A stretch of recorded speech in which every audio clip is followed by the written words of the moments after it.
Fais pas qu'on a Congo, fais pas un cycle dans le monde. Et bengi si biso na feti monnaie des eaux salema. Na voyagé, et pour qu'ici 50 ans. Oya ton c'est la danse et le monde. Et pas quoi, et pour qu'ici 50 ans. Jubilé au sa et ton limite. Na Mombasa, kuna na Kenya, akutana kina Oxford. Alexandre Haïdini a prêché l'évangile de Jésus-Christ avec puissance et une forte onction à travers le monde.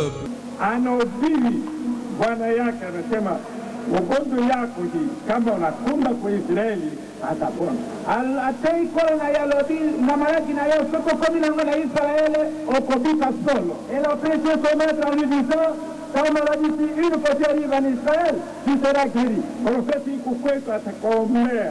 Ezali na prophète kuna na mboka na biso akobonja pona hiyo. Il y a un prophète dans notre pays, s'il prie pour toi, tu seras guéri. Utapona. Ukopika, tu seras guéri. Saa ingine unasipata habari hii kusema kuja na ugonjwa yako atakuombea, unapata habari hii.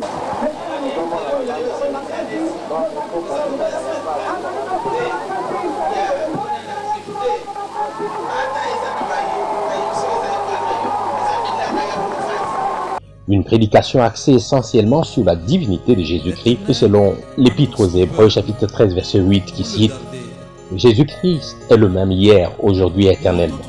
C'est ici, dans ce village Ngibi, qu'est né Alexandre Haïdini.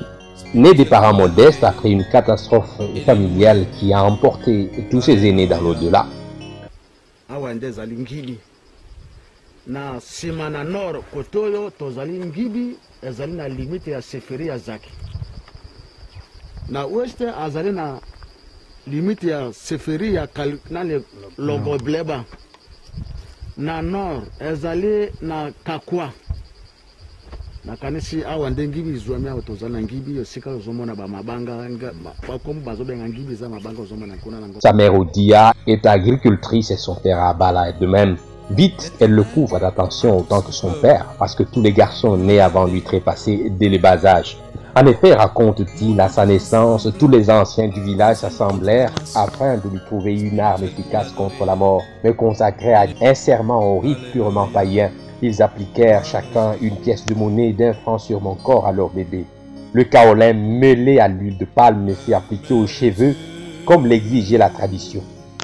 Le tout cimenté par une prière simple faite à Dieu. Vous avez pris tous les enfants, celui-ci nous le mettons entre vos mains. Accordez-lui la vie dans ta bonté. C'est à cette occasion que le nom d'Haïdini lui fut donné, nom traduit par Dieu merci. Haïdini Abala a gardé sa chevelure pendant 15 ans sans la couper. Et au terme de cette période, estimant que les craintes de la mort étaient balayées, les anciens du clan se réunirent à nouveau cette fois-ci pour le coiffer et l'introduire à la vie courante. Haïdini quittait ainsi la prison de la tradition. Désormais, les portes de l'école s'ouvraient devant lui. Il s'agit de l'école protestante d'Ilan The African Mission, AIM en sigle français, à Adia, dans la zone d'Aru. Admis à l'instruction au bout de 15 ans en 1942, un livre lui est remis, comme à tous les élèves, pour la lecture quotidienne. Il s'agit d'une portion de la Bible, fait assez normal dans la mesure où la religion représentait un enjeu pour les missionnaires protestants. Très vite, il sera frappé comme par un marteau par une citation de Marc chapitre 16, versets 15 à 18 qui dit « Sont comme la montagne de Sion et ne chancellent point. » Je m'efforçais de comprendre de quelle langue est-il question dans cette promesse, pourquoi les pères protestants n'imposaient pas les mains aux malades pour leur guérison, autant d'interrogations qui le harcelaient nuit et jour, et ses efforts pour en obtenir la satisfaction restaient vains. Comme réponse, les supérieurs de l'école lui disaient que la nouvelle langue, c'est l'anglais qu'il apprendra dans les classes montantes. Pour ce qui concerne les miracles qui doivent accompagner ceux qui croient, on lui dit que cette période où ce genre de signes s'accomplissait est déjà révolue, que c'était la période des premiers disciples de Jésus après sa résurrection. Ces arguments ne le convainquirent pas.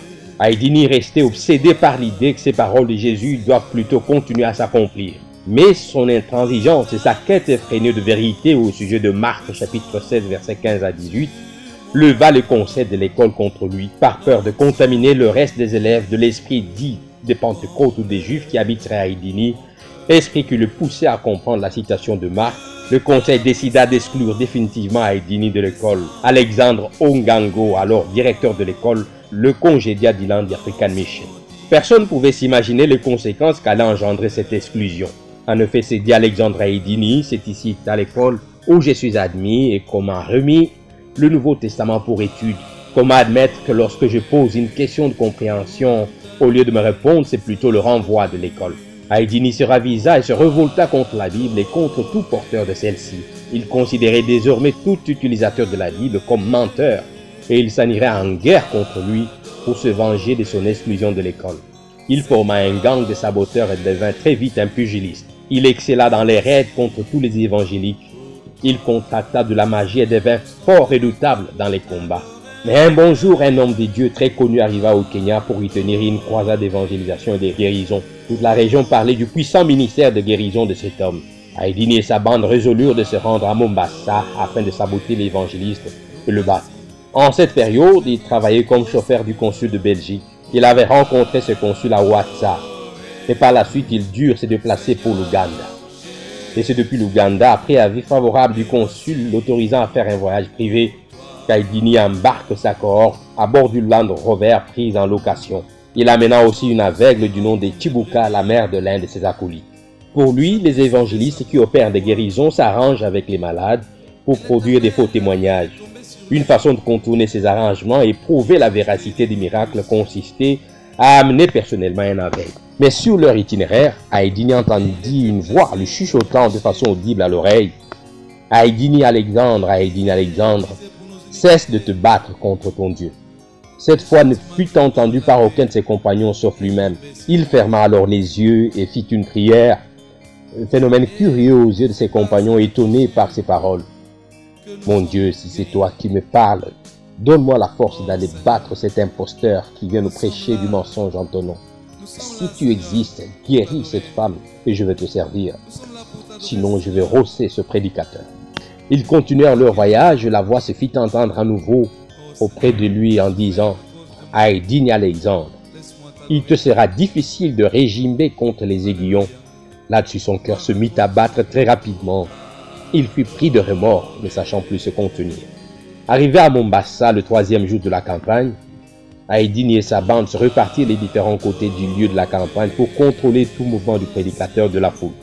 Lui-même accompagné de la femme aveugle, alla se poster en face du prédicateur au bas du podium pour, se dit-il, sauter le premier sur lui et le tabasser.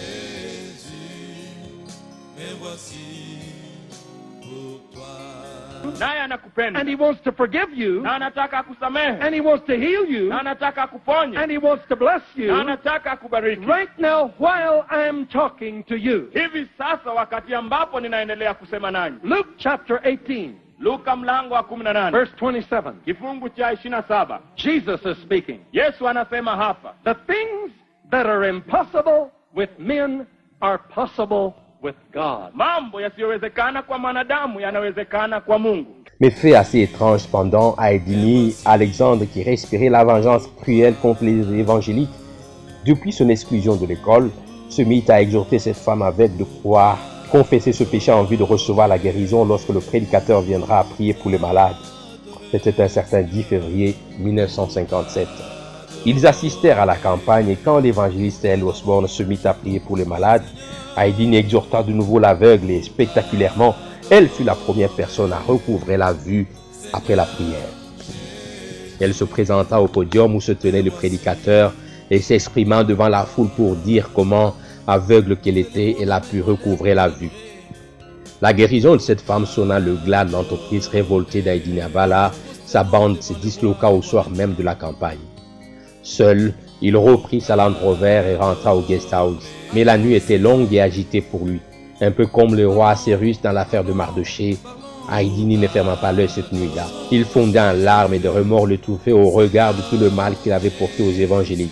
Il convient d'ailleurs de signaler que cette période était longue et il portait le surnom de Nzambe Azate, traduit en français par Dieu n'existe pas. Mais cette nuit, Dieu existe bel et bien pour lui. Tôt le lendemain matin, Aïdini se rendit au lieu de la croisade et exprima son désir de donner sa vie au Seigneur Jésus. Lorsque l'heure de la croisade sonna, le prédicateur s'avança pour dire son message.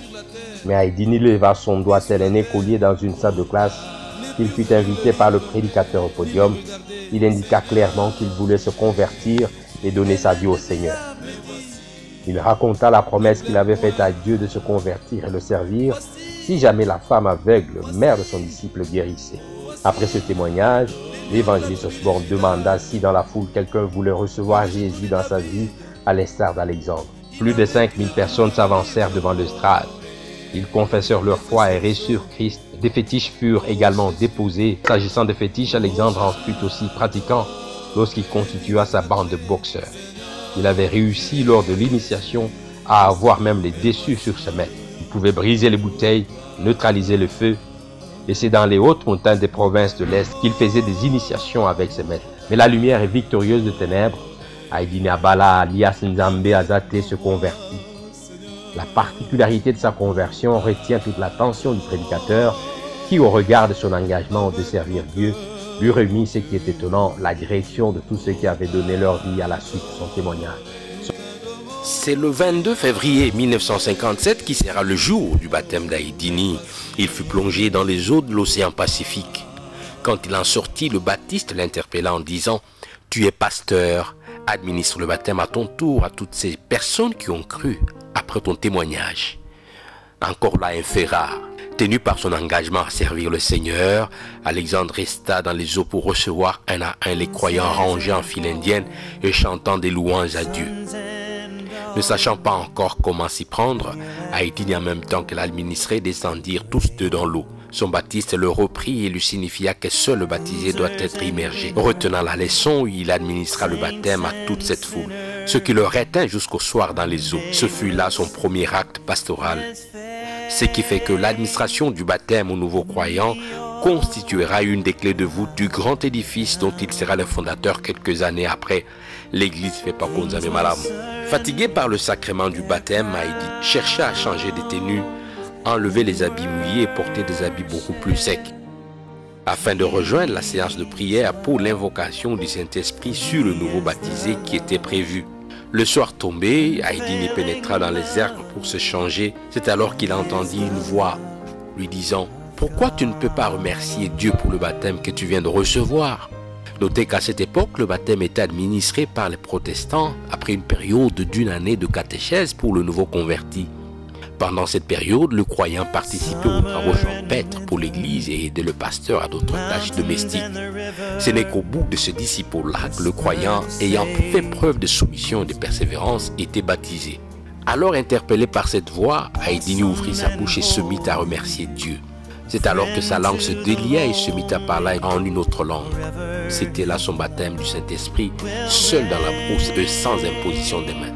Pendant ce temps, l'assemblée réunie s'étonnait de ce qu'Aïdini restait longtemps en brousse à se changer. Mais soudain, le voilà qui apparut et rejoignit l'assemblée en prière. Il le signifia à l'évangéliste Osborne qui lui demanda de raconter cette nouvelle expérience du baptême de l'Esprit à l'assemblée afin de l'édifier. Alors qu'il parlait, l'Esprit descendit sur tous ceux qui l'écoutaient. Ils se mirent à parler en d'autres langues selon que l'Esprit leur donnait de s'exprimer. Et à sa grande surprise, le prédicateur américain invita Aïdini à imposer les mains avec lui sur le malade dans l'assemblée. Encore là, un fait rarissime. Et c'est comme ça qu'Aïdini débuta son ministère d'imposition des mains. Les deux malades étaient guéris de diverses causes. Ce deuxième acte, après le baptême d'eau, caractérisera le ministère évangélique de l'apôtre Alexandre Aïdini Abala en Afrique et dans le monde.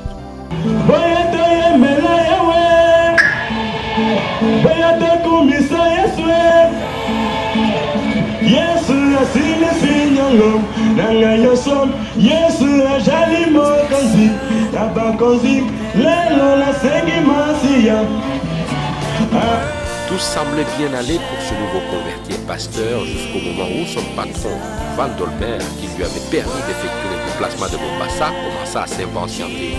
Car Alexandre était son chauffeur pour le compte du consulat de Belgique. Deux patrons lui ouvraient donc leurs bras, le premier céleste et l'autre terrestre, lequel embrasser donc et servir. Alors qu'il ne savait pas les attentes auprès du patron céleste, au moins auprès du deuxième patron, celui qui est terrestre, il avait un emploi bien rémunéré, un logement gratuit, des déplacements véhiculés. Mais malgré tous ces avantages matériels, Alexandre résolut de servir le Seigneur d'en haut. Il déposa sa démission officielle le 17 mars 1957 auprès du consul belge à Mombasa. Cette démission, loin de lui apporter la paix, lui engendra des sérieux ennuis, de telle sorte que sur demande de son ancien patron, le consul belge en Ouganda, Aïdini fut arrêté à Mombasa et jeté en tôle pendant 8 jours. Malgré les intimidations et pressions diverses, il resta ferme dans son choix, préférant voir même la mort que la désobéissance à l'appel de Dieu. La cellule où il était gardé était particulière et conçue comme une véritable torture. Le pensionnaire restait en position debout durant tout son séjour, sans une possibilité de s'accroupir ou de s'asseoir, ce qui lui enfla les jambes, provoqua des endolories, affectant même ses fonctions cardiaques. De là, il fut présenté à un juge qui, devant le tribunal, lui présenta les risques qu'il courait comme 3 ans de prison pour abandon du poste de travail au consulat belge. Le juge lui signifiait également qu'il devrait réfléchir à sa situation car après ces années d'emprisonnement, il serait relégué dans son village natal de Kaliko-Omi, ce qui représentait une humiliation pour lui qui était déjà un citoyen civilisé, qualifié et exerçant une profession dans une ville. Le procès commença et les séances étaient houleuses. Ainsi, Aïdini était seul à la barre pour répondre aux accusations du ministère public qui représentait en même temps la partie civile ou le plaignant. Cela s'entend car, étant nègre, il n'avait ni le droit ni les moyens de se payer les services d'un défenseur judiciaire. Mais quelque chose d'étrange arriva. Après un long interrogatoire sans réfléchir, les juges lui accordaient un jour de repos, après quoi il donnerait, lui Aïdini, sa dernière décision. Mais avant de suspendre la séance, contre toute entente, Alexandre intervint subitement voulant donner suite aux interrogatoires. Il s'adressa au tribunal, au juge en particulier, et dit en le désignant par son nom. « Juge Daniel, vous n'êtes pas le Daniel biblique, vous êtes Daniel du diable. Servir Dieu, serait-ce un crime pour que je sois traité comme un malfaiteur? Juge Daniel, renchérit-il, j'ai appris de beaucoup de gens que vous êtes foncièrement mauvais. Voici en ce jour mon tour de subir votre injustice. Car un jour, votre tribunal devait se prononcer sur une affaire d'adultère opposant d'une part un homme à sa femme et d'autre part l'homme ayant commis le délit d'adultère avec la femme de cet homme. Juge Daniel, vous avez trouvé bon d'acquitter cet homme incriminé et d'arrêter le plaignant. » À ces paroles, l'assistance resta silencieuse. Les juges et ses magistrats se toisèrent du regard sans dire mot. Cette défense d'Aïdini fut comme un coup de poignard en plein cœur de M. Daniel qui, ému de compassion, tira son mouchoir de la poche et épongea la sueur qui coulait sur son front. Rassemblant tout son courage, ce juge Daniel le questionna sur le couple de la période où ces faits qu'il venait de rapporter ont eu lieu. Alexandre lui répondit que le pouls n'est rien d'autre que c'est Jésus que vous êtes en train de combattre et la femme c'est bien moi, Aïdini, que vous voulez confier à un autre homme. À ce moment, le bureau se retira pour délibérer et le verdict ne tarda pas. Aïdini fut relâché avec interdiction formelle d'exercer une autre activité professionnelle autre que celle de pasteur, et ce durant toute sa vie. Après cela, sur instigation du consul belge en Ouganda, non satisfait du verdict, le gouvernement kenyan somma Aïdini de quitter le pays et regagner le Congo. Il partit du Kenya en 1958 à destination du Congo belge et traversa Ishasha jusqu'à Rutshuru et décida de joindre Bukavu via Goma. Pour y parvenir, il devait emprunter une vedette et au cours de cette traversée mouvementée sur le lac Kivu, un événement malheureux survint. Une vieille femme malade venait de mourir. Les membres de l'équipage, voulant se débarrasser du cadavre, décidèrent de le jeter dans l'eau du lac, estimant que cette dame serait morte d'une maladie contagieuse. Ayant perçu cette nouvelle, Aïdini exprima son indignation de voir jeter le corps dans le lac. Il demanda de voir ses corps. Et quand il fut en présence de celui-ci, inanimé il l'était, il pria le Seigneur de réveiller cette pauvre femme. À l'instant même, cette femme revint à la vie, elle ouvrit les yeux et s'assit. Cette situation bouleversa les voyageurs et le commandant transmit directement la nouvelle par phonie aux autorités administratives de Bukavu. À l'arrivée de l'embarcation au port de Bukavu, une jeep de la police attendait avec escorte Aïdini, tel un chef de gang à acheminer droit à la prison sans procès préalable. La rumeur disait que Simon Kimbangu était ressuscité. Il en était étonné car n'ayant jamais entendu parler de ces Congolais du Congo central. Les procès de prisonniers étaient publics à Bukavu, mais Aïdini fut convoqué devant un tribunal devant siéger dans l'enceinte même de la prison. Les juges et autres personnalités venaient l'entendre la nuit, cherchant à savoir par quel pouvoir il avait opéré cette résurrection et qui était-il pour faire un tel miracle. Il ne cessa de leur répéter que ce n'était pas lui, mais plutôt Dieu qui avait ressuscité cette femme au nom de Jésus. Au bout de 3 jours de séquestration, Aïdini voulut savoir qui était son accusateur.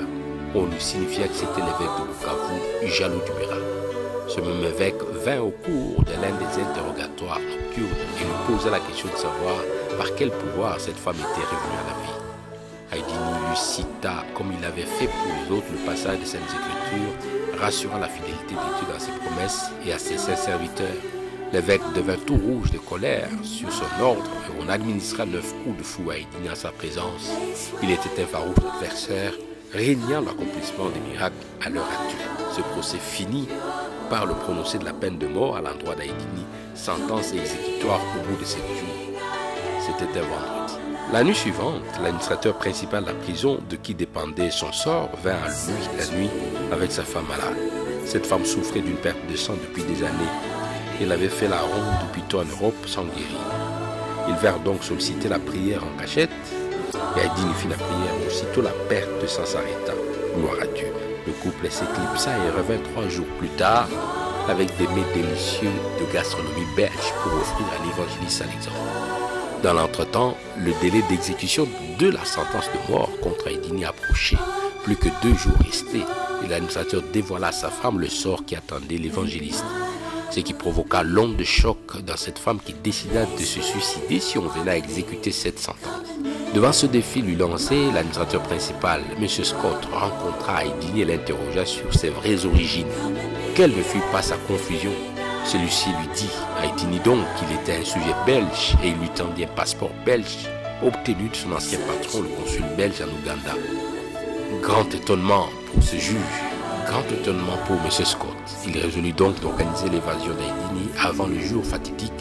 Mais pour quelle destination? Alexandre lui donna donc l'adresse de son frère. À la nuit tombée, on lui remit sa valise et une somme de 2000 francs. Un agent territorial le conduisit à Bujumbura, où il prit un vol Sabena à destination d'Entebbe en Ouganda. De là, il prit un train jusqu'au Kenya. Pendant ce temps, à Bukavu, l'évêque fit un constat amer. La disparition d'Alexandre Haïdini de la prison ce même jour où le supplice l'attendait. Une nouvelle rumeur trouva l'occasion donc de circuler, le faisant passer pour un magicien ayant disparu mystérieusement. De retour au Kenya, donc, l'évangéliste Alexandre s'inscrit à l'école biblique et obtint sa licence. On lui confia la direction d'une paroisse à Kongoya, une localité de Mombasa. Et après un stage en Israël, Alexandre Haïdini devint donc pasteur à Kongoya. 2 ans après son exfiltration de la prison de Bukavu, le Congo belge accéda en 1960 à l'indépendance. Et devant la période trouble qui a émaillé cette accession à l'indépendance, le couple Scott partit de Bukavu en direction du Kenya, empruntant le même itinéraire qu'Alexandre Haïdini 2 ans plus tôt. Et arrivé au Kenya, ils cherchèrent à le rencontrer. Peu de temps après, les missionnaires le recommandaient pour une formation biblique aux États-Unis. Et comme Dieu ne fait jamais des choses par hasard, c'est ce Scott qui servit d'interprète à Dale Osborne lors de son passage à Kinshasa en 1969 pour la première campagne d'évangélisation. Un jour alors, établi dans un village à la frontière somalo-kenyane, le pasteur Haïdini, prenant son repas du soir, vit 2 personnes tout essoufflées se présentant devant sa porte et disant « Pasteur, nous venons te chercher afin que tu ailles prier pour notre père qui est très malade. » Il les invita à dîner avec lui, mais ils s'excusèrent, préoccupés qu'ils étaient par l'agonie de leur père. Les ayant fixés du regard, le pasteur lut leur peine et ému de compassion, il arrêta de manger, se lava et partit avec eux. En cours de route, l'un des 2 visiteurs me souffla à l'oreille, dit Alexandre. « Pasteur, une pareille maladie ne peut guérir par la prière seulement. Il m'expliquait que leur père a des plaies sur tout le corps. On vous embête pour rien, mais il mourra de toute façon, poursuivit l'un des 2 émissaires. Le pasteur reconnut que ces propos décourageants étaient l'œuvre de l'ennemi. Loin de se décourager, il fut rempli d'une farouche détermination et dit à son interlocuteur « Vos pensées sont celles des hommes et non des dieux. Arrière de moi, Satan incrédule. Vous ne savez pas par quel esprit vous êtes animé. » C'est qu'il les fit définitivement taire et ils continuèrent leur chemin sans échanger un seul mot jusqu'au domicile du malade.